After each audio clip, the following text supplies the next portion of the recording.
Admiral Ryan Clark stood before the smoking ruins of the Zephyrian capital city and felt nothing but cold satisfaction as he watched the last symbols of alien resistance burn.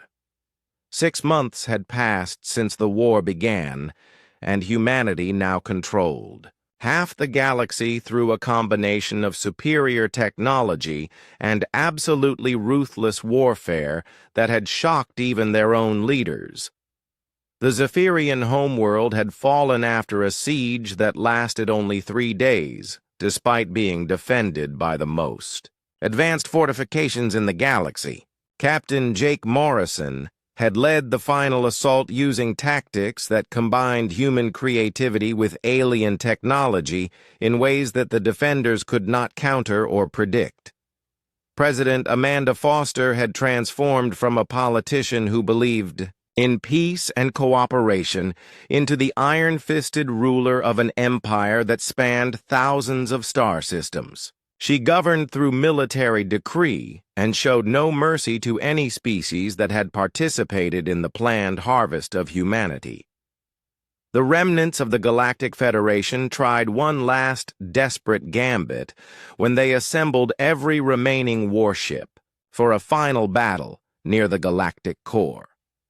The combined alien fleet numbered over 8,000 vessels and represented the last hope for stopping human expansion across the galaxy. General Patricia Hayes commanded the Human Response Force, which consisted of only 4,000 ships, but they were crewed by humans who had been forged in the fires of total war. The battle lasted 18 hours and ended with the complete destruction of Federation forces, while human casualties remained minimal. Dr. Lisa Grant had become something that would have horrified her former self as she oversaw research facilities on dozens of conquered alien worlds. Her laboratories studied captured aliens to find new ways to inflict pain and death while keeping useful subjects alive for extended periods of experimentation.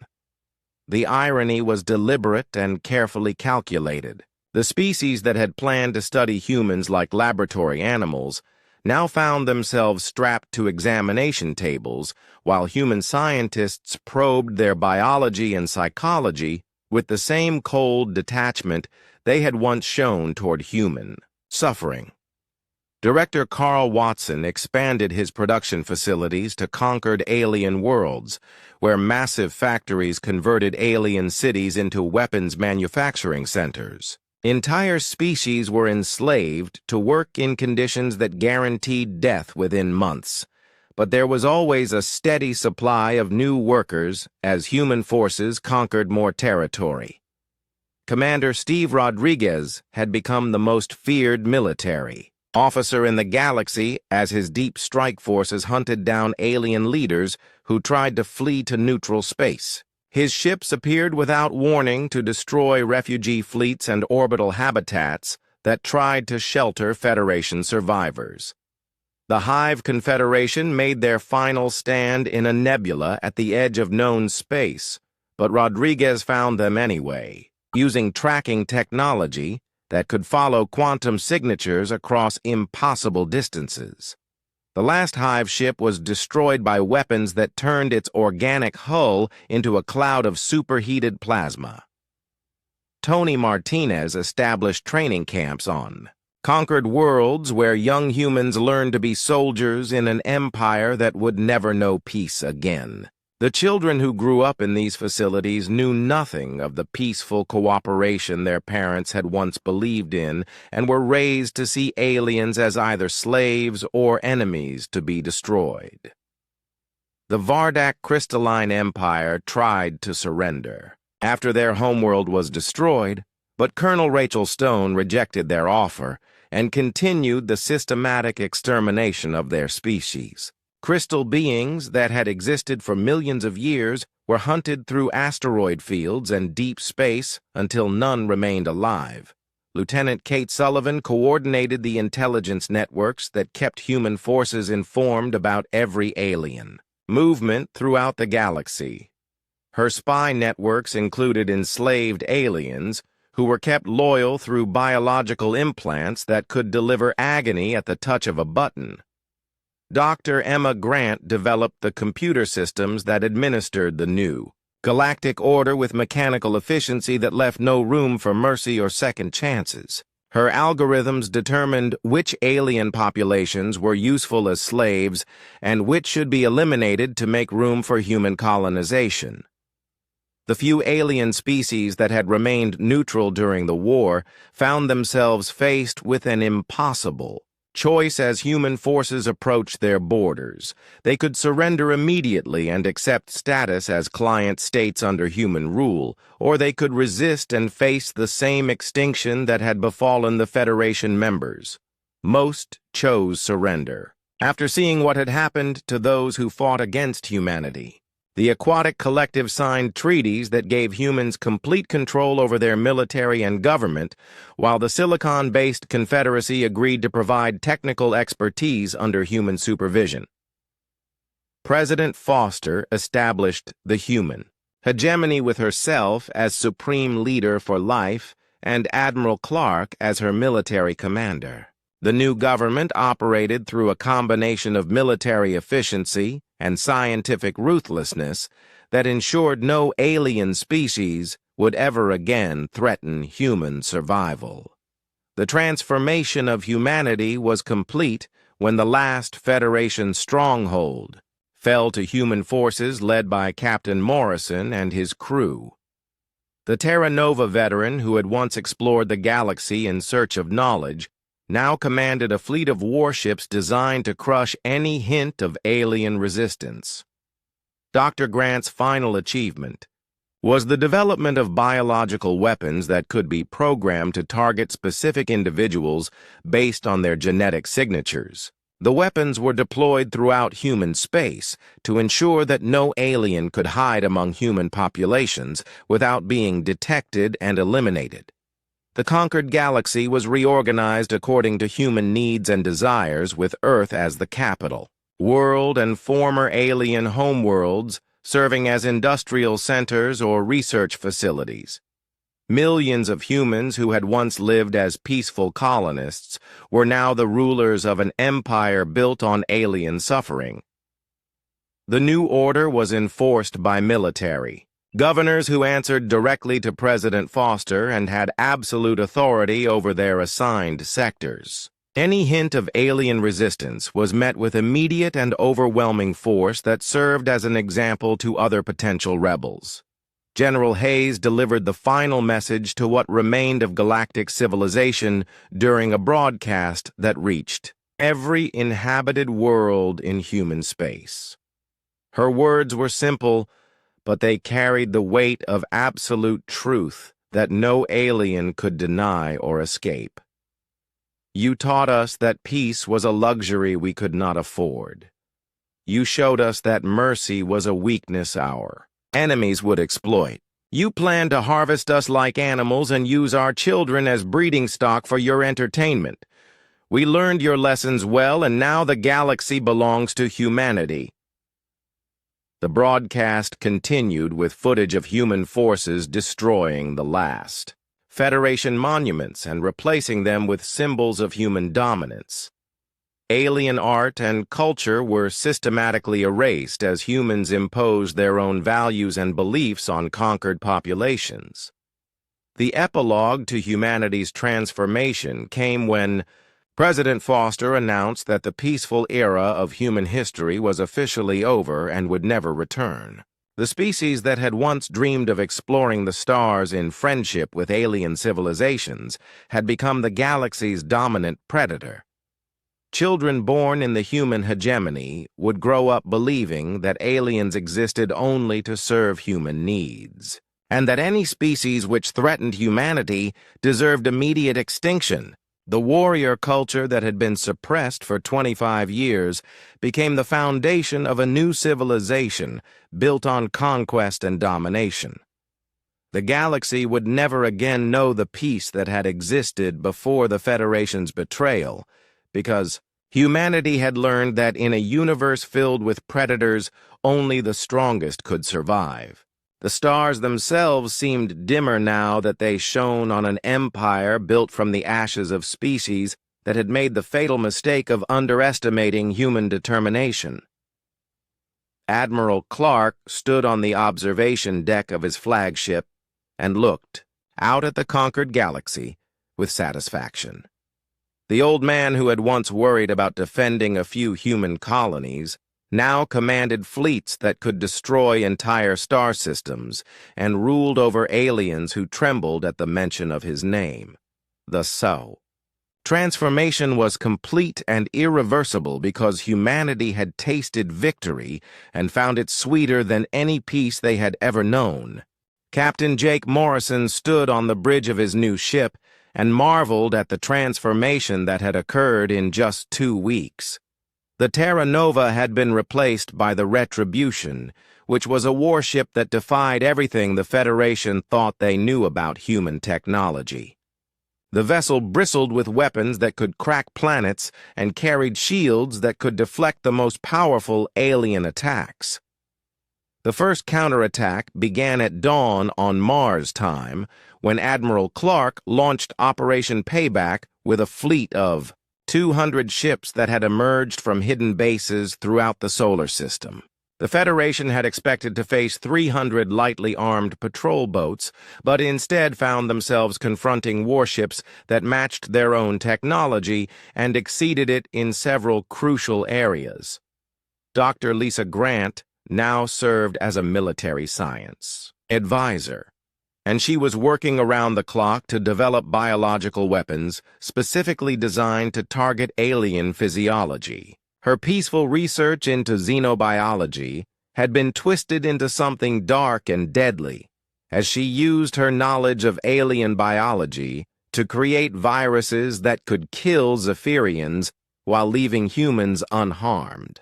The aliens discovered that their intelligence about human capabilities had been completely wrong when the first battle occurred near Jupiter. Commander Steve Rodriguez led 12 human ships against a Federation patrol of 30 vessels and destroyed them all without losing a single ship. The human vessels used tactics that no alien species had ever encountered before. Human warships would appear from nowhere using stealth technology, then strike with overwhelming firepower before vanishing again. They fought like wolves hunting in packs using coordination and cunning that confused enemy commanders who were used to formal fleet battles with predictable formations. General Patricia Hayes led the liberation of New Texas Colony with an assault force that moved faster than the Federation thought possible. Her Marines used powered armor that let them fight in conditions that would kill unprotected aliens, and they showed a willingness to sacrifice themselves that terrified their enemies. The freed colonists brought intelligence about Federation plans that revealed the true scope of the intended genocide. The aliens had planned to keep 10% of humans alive as breeding stock while working the rest to death in labor camps scattered across the galaxy. They had already identified which humans had useful genetic traits and which could be disposed of immediately.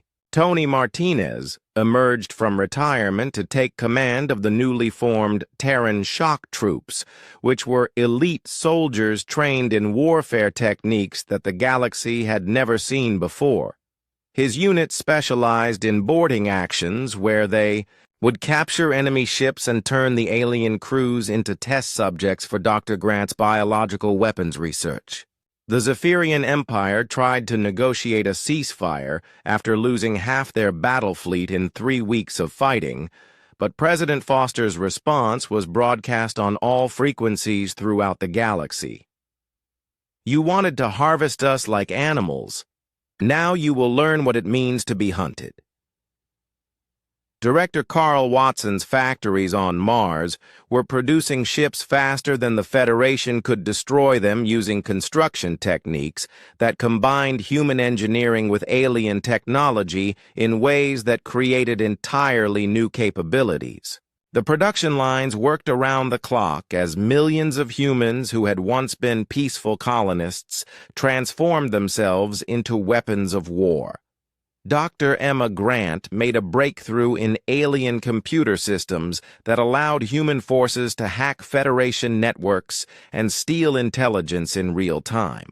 She discovered that the aliens communicated using protocols that were thousands of years old and had never been designed to resist human creativity and unpredictability.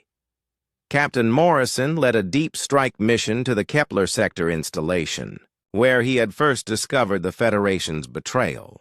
The facility was heavily defended, but the Retribution and its escort ships tore through the defenses like they were made of paper.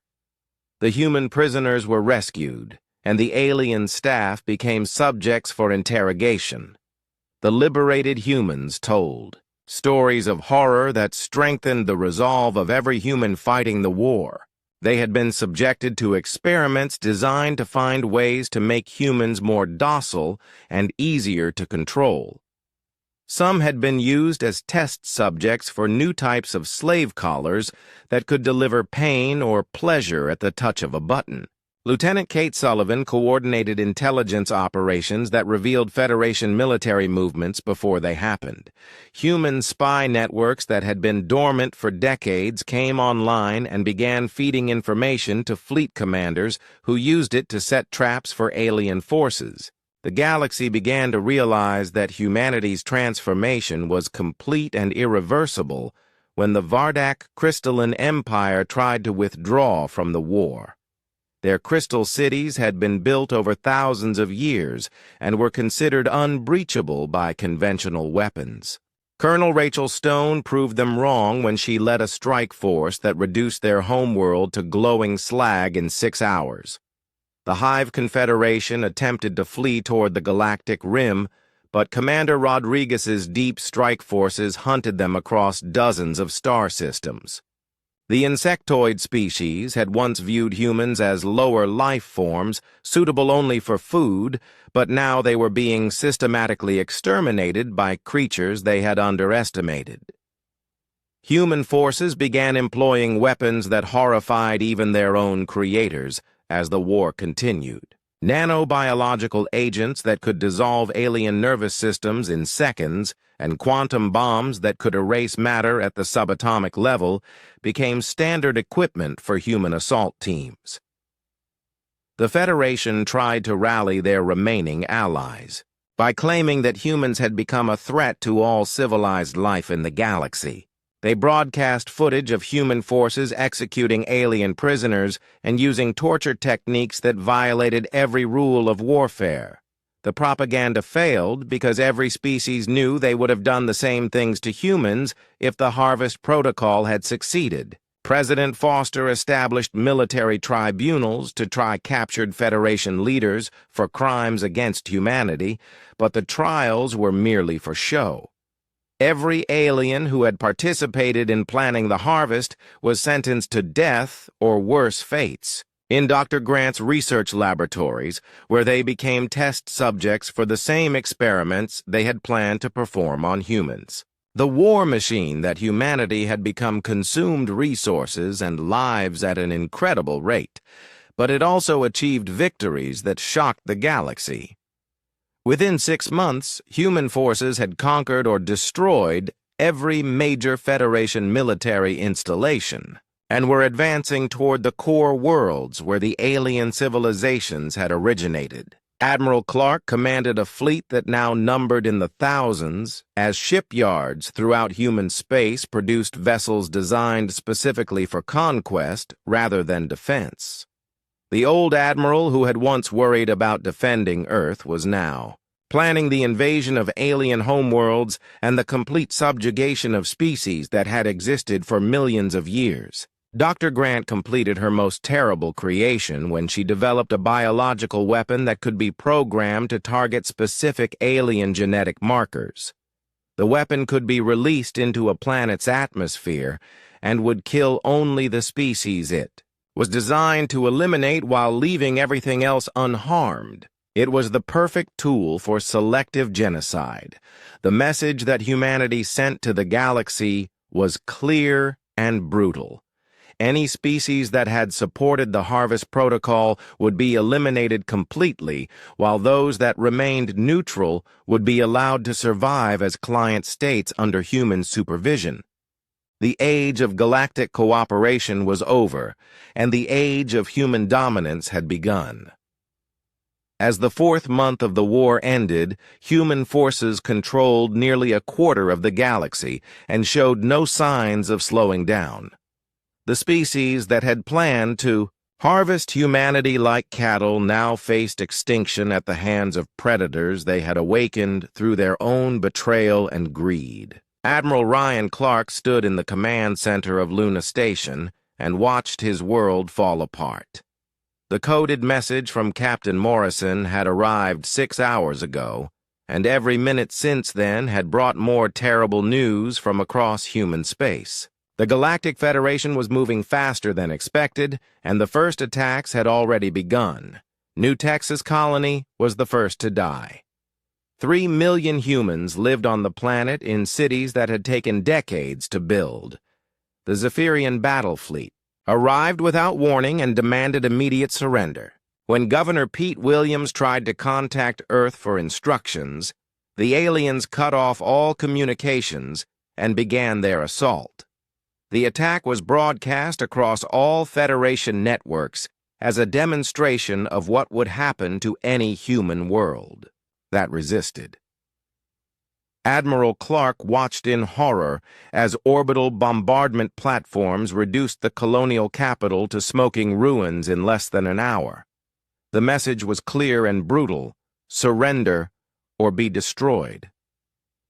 General Patricia Hayes commanded the Terran Marine Corps from her base on Mars, and she was receiving reports of alien fleets approaching human colonies throughout the Outer Rim. Her forces consisted of 20,000 Marines armed with weapons that were barely adequate for fighting pirates. Against Federation battle fleets, they would be helpless. Admiral, we have confirmation that alien fleets are moving toward New California and New Austin, Patricia reported during an emergency conference. Our defense ships in those systems are requesting permission to engage, but they will be destroyed within minutes. Clark knew that every human warship was outgunned by at least 10 to 1, but he also knew that running away would only delay the inevitable. Tell all fleet commanders to engage the enemy and sell their lives as dearly as possible. Every minute they buy us might save millions of civilian lives. On Titan, Sergeant Major Tony Martinez received Admiral Clark's coded message and smiled for the first time in months. The old Marine had been waiting for this day for 25 years, and he was ready. Within an hour, he had contacted veterans hidden throughout human space and activated networks that the Federation did not know existed. The Harvest Protocol was supposed to catch humanity completely off guard, but Tony and others like him had never stopped preparing for war. Hidden weapon caches were opened, and secret training facilities came online as retired soldiers emerged from civilian jobs to take up arms once again. Dr. Lisa Grant was working frantically in a laboratory on Earth to analyze the biological weapons, data they had recovered from the Kepler sector installation. If the aliens planned to use drugs to control captured humans, then she needed to find countermeasures quickly. Her sister Emma was helping by studying alien computer systems to find weaknesses that could be exploited. The first human defense ships to engage the Federation fleets died exactly as expected, but their sacrifice was not meaningless. Captain Steve Rodriguez commanded the light cruiser Defiance, and he used his ship's final moments to ram a Zephyrian battleship at maximum speed. The impact destroyed both vessels and sent a message that humans would not surrender without a fight.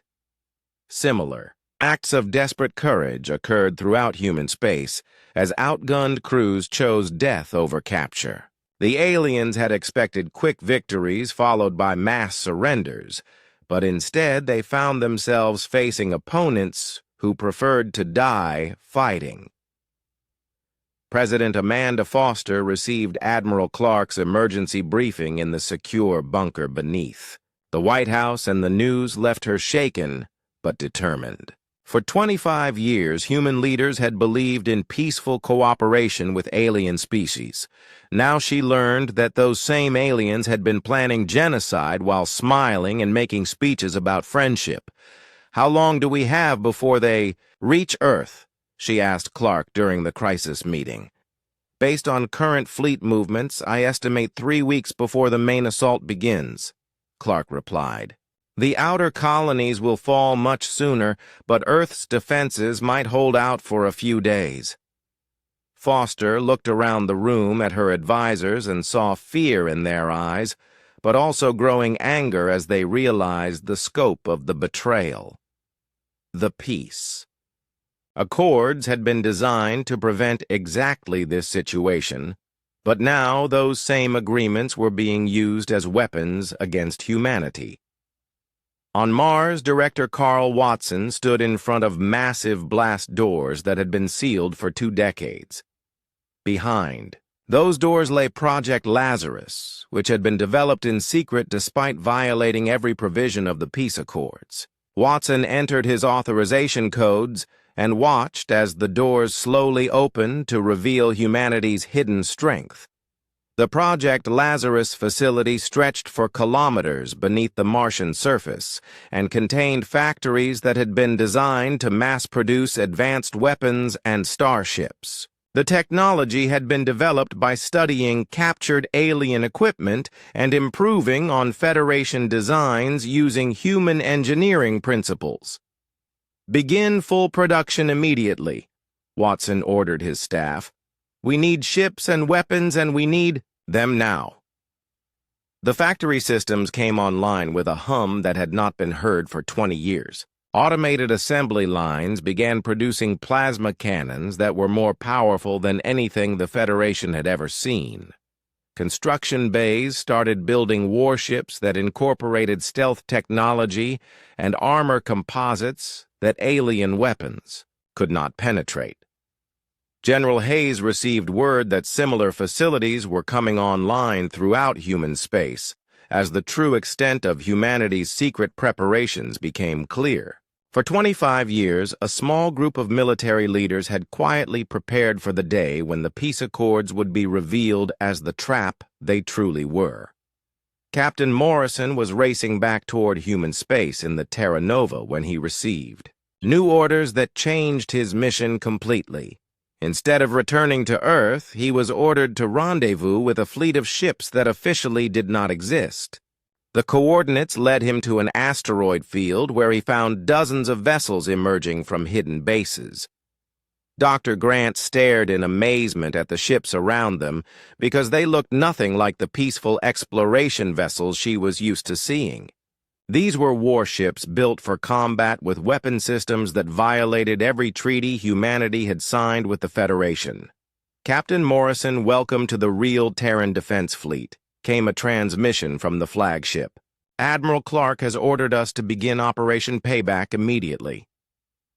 Lieutenant Kate Sullivan studied the tactical data being shared between the ships and realized that humanity's secret preparations were far more extensive than she had imagined. Hidden shipyards had been producing warships for years, while underground facilities had been developing weapons that could match or exceed Federation technology. The aliens had made a critical mistake in their planning. They had studied humanity during peacetime and assumed that humans were naturally weak and passive. They had not considered that the warrior spirit which had carried humans to the stars might still exist beneath the surface of their civilization. President Foster appeared on screens throughout human space to address her people as reports of the alien attacks spread. Her words were simple, but they awakened something in the human soul that had been sleeping for too long. "My fellow humans, we have been betrayed by those we trusted as friends. The Galactic Federation has revealed itself as our enemy and seeks to enslave our entire species. They believe we are weak because we chose peace over war. They are about to learn how wrong they are." The president paused, and her voice became harder as she continued.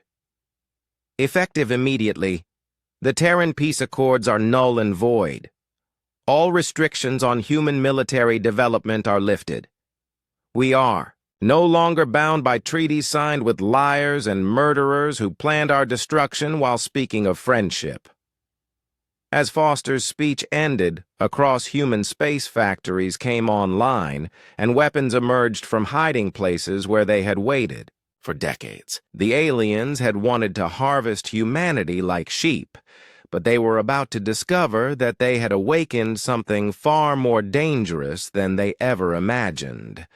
The golden age of peace was over, and humanity's true nature was about to be revealed to a galaxy that had forgotten what humans were capable of when their survival was threatened.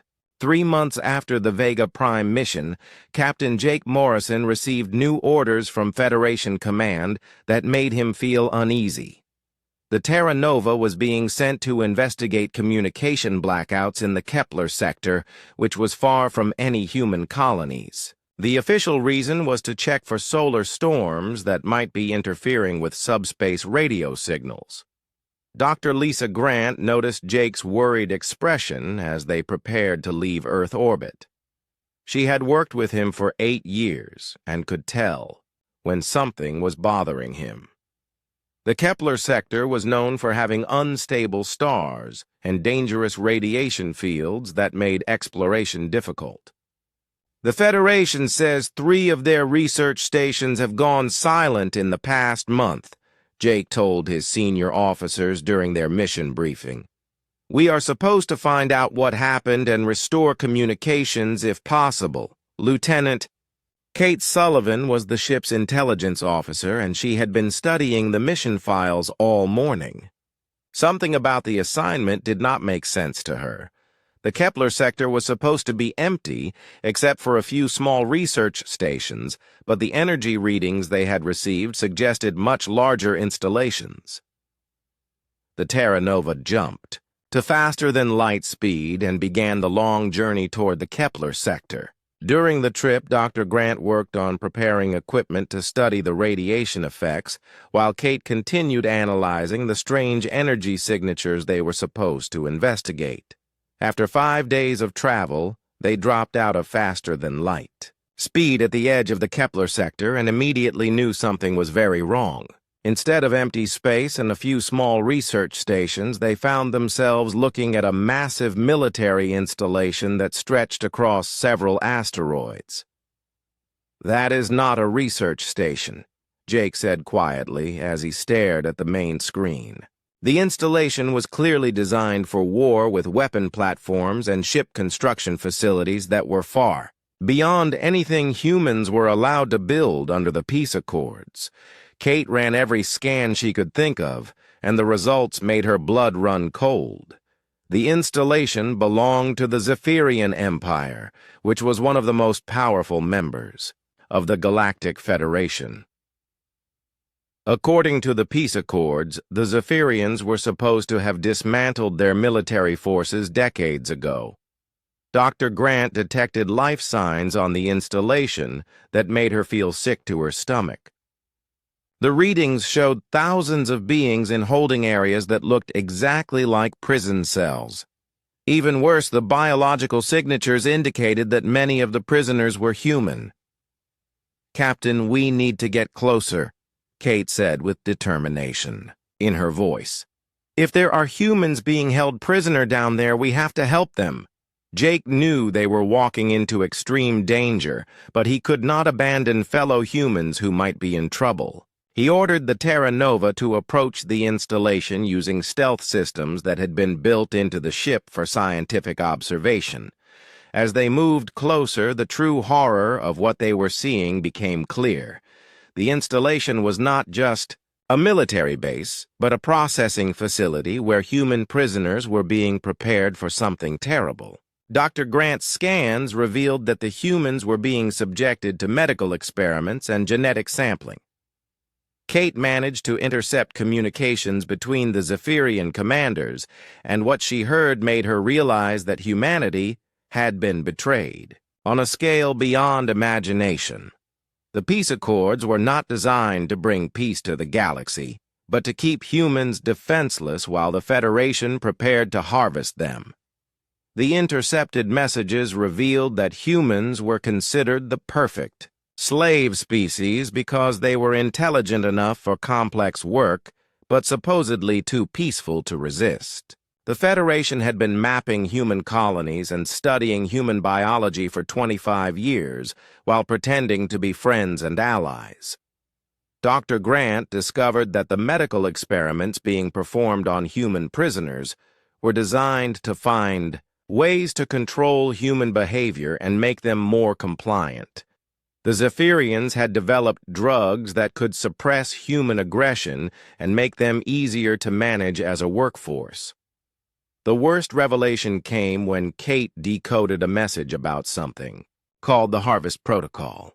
The Federation was planning to simultaneously attack all human colonies and capture the entire human population for use as slaves. The attacks were scheduled to begin in less than 2 months. Jake realized they had stumbled onto the greatest conspiracy in galactic history and that every human in the galaxy was in mortal danger. He wanted to rescue the prisoners on the installation, but Kate warned him that any rescue attempt would alert the Federation to their discovery. If they know we found out about their plan, they will move up the timeline, Kate explained. We need to get this information back to Earth before it is too late. The decision to leave the human prisoners behind was the hardest thing Jake had ever done, but he knew that the survival of the entire human race depended on getting word back to Admiral Clark and the Defense Fleet. The Terra Nova quietly withdrew from the installation and prepared to jump back to human space. Dr. Grant spent the journey analyzing everything they had learned, and the picture that emerged was terrifying. The Federation had been studying human weaknesses for decades and had developed detailed plans for conquering every human world. They knew the location of every human military base and the capabilities of every ship in the defense fleet. Kate worked on encoding the evidence they had gathered so it could be transmitted on multiple frequencies once they reached human space. She also prepared backup copies that could be hidden in case the Federation tried to intercept their communications. When the Terra Nova finally dropped out of faster-than-light speed near Earth, Jake immediately contacted Admiral Clark on a secure channel. The conversation that followed changed everything for humanity. Admiral, we have discovered that the Galactic Federation plans to attack all human colonies within 2 months. Jake reported. They have been preparing for this invasion for 25 years while pretending to be our allies. Admiral Clark's face went pale as he listened to Jake's report and studied the evidence they had transmitted. The proof was undeniable and horrifying. Every human leader who had trusted the Federation had been betrayed, and the entire human race was about to be enslaved. How many ships do they have? Clark asked, with a voice that was already preparing for war. Kate answered based on her analysis of the intercepted communications. Our estimates suggest they have at least 10,000 warships positioned around human space.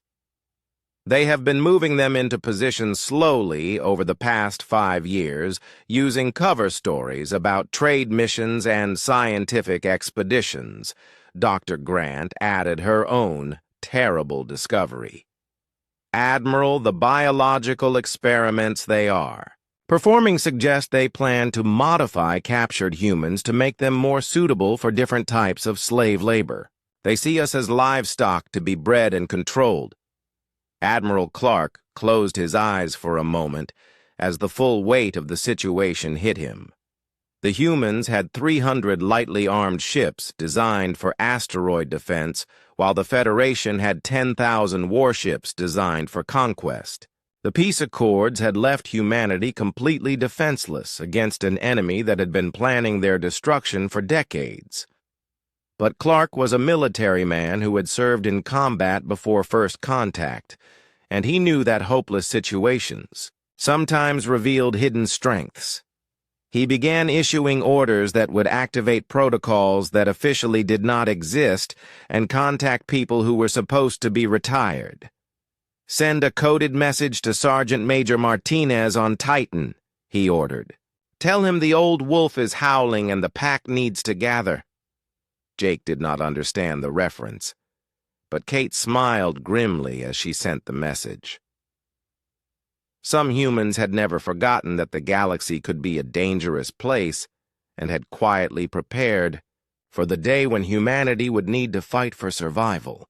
Captain Jake Morrison stood on the bridge of the Terra Nova and watched the stars dance past the main window as his ship moved through space at faster-than-light speed. 25 years had passed since humanity joined the Galactic Federation, and life had never been better for the human race. The ship hummed quietly around him as the crew worked at their stations with practiced ease. Dr. Lisa Grant walked onto the bridge, carrying a data pad filled with information about their next mission. She was the head of xenobiology and one of the smartest people Jake had ever met. Her blonde hair was tied back in a simple ponytail, and her blue eyes sparkled with excitement about the discoveries they might make. "Captain, we are approaching the Vega system," she said with a smile. "The Federation wants us to study the plant life on Vega Prime and see if we can find new medicines for the alien species living there." Jake nodded and turned to his navigation officer. "Bring us out of faster-than-light travel when we reach the system edge," he ordered. The Terra Nova was built for exploration and science missions, not for war. It carried only basic defensive shields and a few small weapons that could barely hurt a space rock. The Terran peace accords made sure that humans could never build real warships or develop serious military technology. The Galactic Federation had welcomed humanity with open arms after first contact was made in the year 2157. The alien species said they were impressed by human curiosity and desire to explore the galaxy. They offered to share their advanced technology and knowledge if humans would sign the peace accords and promise to never become a military threat. Most humans thought this was a wonderful deal. They got to travel between the stars and learn from alien civilizations that were thousands of years older than Earth. In return, all they had to do was limit their weapons and let Federation observers watch their military bases. It seemed like a small price to pay for galactic citizenship. Admiral Ryan Clark commanded the Terran Defense Fleet from Luna Station, which orbited Earth's moon. He was a tall man with gray hair and tired eyes who had served in the old Earth military before first contact. The defense fleet was made up of 300 ships that were designed only to protect Earth and the human colonies from asteroids and space debris. Each ship carried Federation observers who made sure the humans followed the peace accords. Ryan often wondered what would happen if a real threat appeared, but he pushed those thoughts away. The galaxy was at peace and had been for over a century. The Federation made sure that no species could threaten another, and conflicts were solved through talking and negotiation. Humans were lucky to be part of such a civilized community. On Mars, Dr. Lisa Grant's sister, Emma, worked in a research facility that studied alien technology. She was trying to understand how Federation computers worked so humans could build better versions. The work was slow because the aliens only shared basic information and kept their most advanced secrets to themselves. Emma sometimes felt frustrated, but she understood that trust had to be built over time. The human colonies spread across 12 star systems were thriving under Federation protection. New Austin was home to 5 million people who farmed crops that grew well in alien soil. New California had underwater cities where humans lived alongside aquatic alien species. New York Station was a massive space habitat that served as a trading post for dozens of different species. Life was good for humanity, and most people believed it would stay that way forever. Children learned about alien cultures in school, and many dreamed of becoming explorers like Captain Morrison. The fear and violence that had marked human history seemed like ancient memories from a darker time. But not everyone was completely satisfied with the current situation. Sergeant Major Tony Martinez worked at a small military base on Titan, where he trained the few human soldiers who were allowed to exist under the peace accords. Tony was an old Marine who had fought in the last war on Earth before first contact.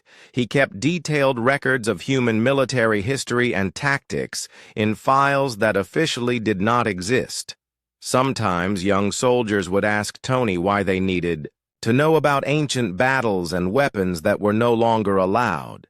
Tony would look at them with his dark eyes and say that knowledge should never be forgotten, even if it could not be used.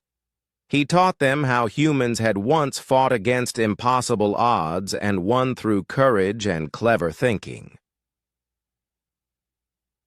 The Federation considered Tony harmless because he only commanded 200 soldiers on a moon that nobody cared about.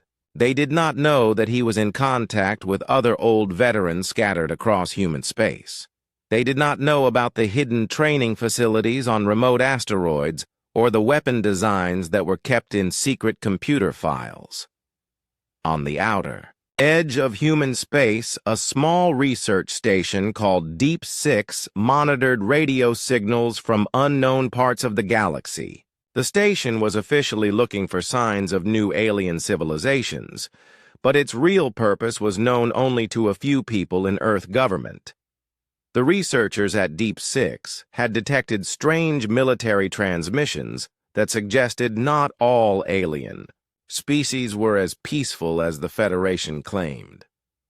Captain Morrison finished reading Dr. Grant's mission report and approved their landing on Vega Prime. The Terra Nova dropped out of faster-than-light travel and began its approach to the planet. Everything looked normal and peaceful, just like thousands of other missions over the past 25 years.